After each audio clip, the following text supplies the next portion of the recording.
Así es, este viernes tenemos un espacio que hemos abierto en especial para recibir aquí al director de la Policía Nacional Civil, el comisionado Howard Cotto, porque ¿de qué está hablando El Salvador hoy? De la operación Cuscatlán, esta operación que movilizó a más de 1000 elementos de la Policía Nacional Civil a 6 departamentos para dar lo que las autoridades han considerado un golpe a las estructuras financieras de una pandilla, en este caso la pandilla MS-13. Pero hagamos un repaso rápido de la operación Cuscatlán en el siguiente reporte. 6 departamentos fueron el escenario de una de las más grandes operaciones desarrolladas por las autoridades para golpear la estructura financiera de las pandillas, principalmente de la Mara MS. La denominada Operación Cuscatlán movilizó a más de 1000 elementos policiales y de la Fiscalía General de la República para realizar decenas de capturas y también para intimar a personas que ya están detenidas, pero que siguen desde las cárceles con una vida delictiva activa. Las autoridades han dicho que más allá de la operación en campo, esta acción busca golpear a quienes manejan el dinero que se obtiene en los ilícitos, como la extorsión, personas que invierten en diferentes tipos de negocios y cuyo objetivo es blanquear el dinero obtenido por pandilleros.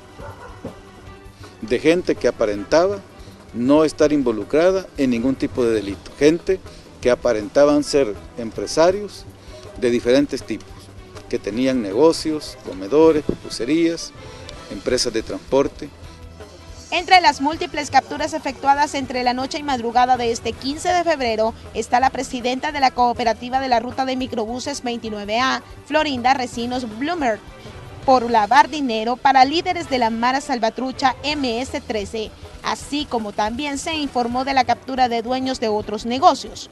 La Policía Nacional Civil ha dicho que le decomisó a la empresa del transporte colectivo varios vehículos y la vivienda de 2 plantas que tiene en la colonia Santa Lucía, en Ilopango. Hay negocios de este tipo que son propiedad de cabecillas de pandillas que incluso estaban dispuestos a pagar una extorsión para no dar a conocer que eran propiedad de pandilleros. Hasta ese punto han llegado. Las autoridades insisten en que esta operación no se trata solamente de capturas, sino de incautaciones de bienes e inmuebles obtenidos de forma ilícita por personas que lavan dinero para la Mara Salvatrucha en los departamentos de La Unión, San Miguel, Cuscatlán, San Salvador y La Libertad, con el fin de golpear una vez más las finanzas de la MS. La pandilla, según la investigación, ofreció precios bajos a los antiguos dueños de los negocios para apoderarse de los mismos o de lo contrario atentarían contra su vida. Luego, esos locales fueron entregados a los administradores que hoy están en problemas con la justicia. Esta mañana conoceremos más sobre esta operación y sus resultados. Comenzamos. Como les adelantábamos, recibimos aquí en el estudio de Hechos AM al director de la Policía Nacional Civil, el comisionado Howard Cotto. Director, qué bueno que está con nosotros esta mañana de viernes. Muy buenos días, Manuel, es un gusto estar aquí con ustedes una vez más. Director, si tuviéramos que resumir en un mensaje esta operación Cuscatlán, ¿cuál es el mensaje que se está enviando a través de este golpe que se le ha dado a la estructura financiera, en este caso de la pandilla MS-13? El mensaje, Manuel, en resumen, es que la Policía Nacional Civil y la Fiscalía han ganado la capacidad de demostrar por la vía penal que es posible atacar a la estructura criminal no solamente por el hecho de cometer delitos contra la vida y algunos delitos contra el patrimonio, sino que también es posible, hemos ganado la capacidad de demostrar la forma en que invierten, en que manejan sus finanzas y poder, por esta vía, sustraerles su capacidad logística y financiera, que es una parte bien difícil en la investigación. Demostrar un homicidio, la participación de alguien en un homicidio es complejo, pero a lo largo de la historia la Policía Nacional Civil ha demostrado tener una alta capacidad para hacerlo.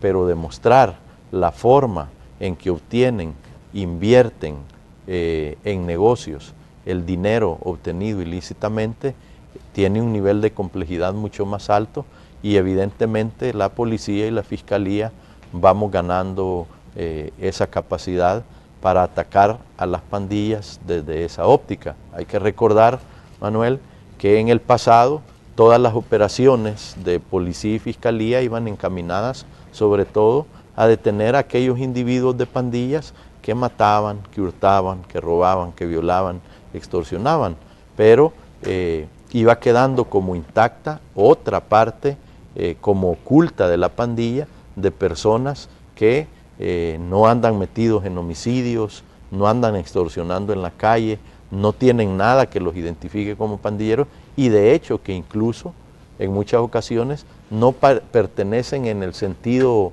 que ordinariamente nosotros hemos conocido, no pertenecen a la pandilla como miembros activos que andan en la calle con ellos, pero que al final sí se han prestado a involucrarse en la parte financiera. Entonces eso, desde mi punto de vista, es un logro cualitativo de estos procesos investigativos. Hemos visto, director, la incautación de vehículos, hemos visto el allanamiento de diferentes tipos de negocios en los departamentos donde se desarrolló la operación Cuscatlán.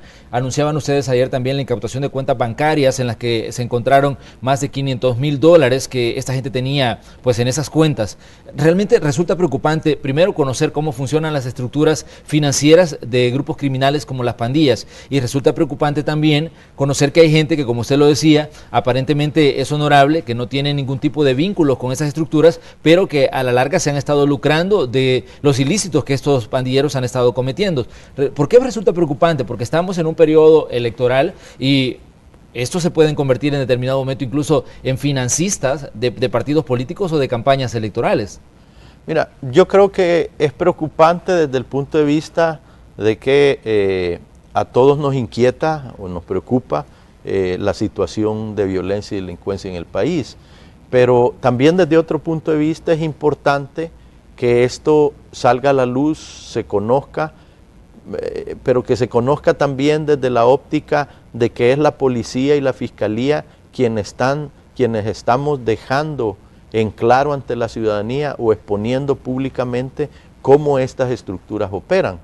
Porque lo malo, creo yo, sería que las cosas sucedan y como no se tiene capacidad de investigar, entonces no nos damos cuenta, pero eso no quiere decir que no existan. Lo importante es ponerlas en el tapete, ponerlas en la mesa y que la gente lo conozca. Ahora, lo que tú dices es muy importante.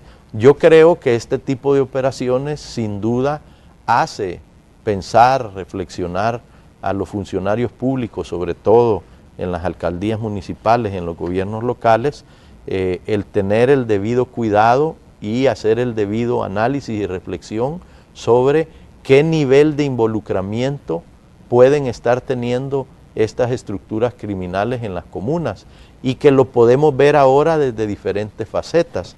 Es decir, no todo se resume al hecho ya conocido de que, por ejemplo, un alcalde le da trabajo a un pandillero o lo pone en una planilla y le paga un sueldo sin que éste trabaje, ¿verdad? O en los mercados hay una especie de...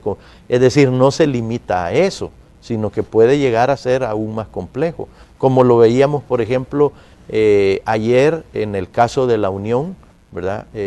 Donde estos ranchos que son restaurantes a la orilla de la playa, administrados y propiedad como negocios, quiero decir, por un matrimonio, que por cierto es un matrimonio que si tú lo ves, y yo te pregunto a ti o a cualquier ciudadano, cualquiera podría jurar, en primer lugar, que no son pandilleros. En segundo lugar, dudarías que realmente te puedan tener un vínculo con pandillas, pero que ahí hay inversiones financieras que tienen que ver con eso. O por ejemplo, lo que vimos en San Miguel, lo que vimos también en la colonia Santa Lucía, con la señora presidenta de Acasevi y otras detenciones de ese tipo que se han hecho. Es decir, tú en esta operación ves muchas personas detenidas que no los vas a ver todos tatuados o con lo que normalmente es el prototipo o el tipo de... O la idea que tenemos nosotros la idea que tenemos de un pandillero.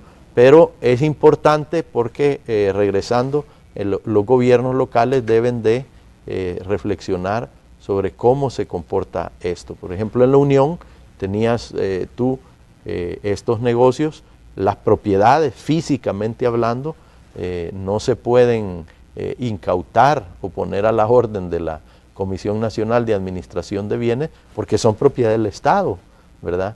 Es decir, y entonces claro que ante el público y ante la policía y la fiscalía viene la pregunta, bueno, ¿y que cómo es que personas que están vinculados a una estructura criminal administran bienes del Estado?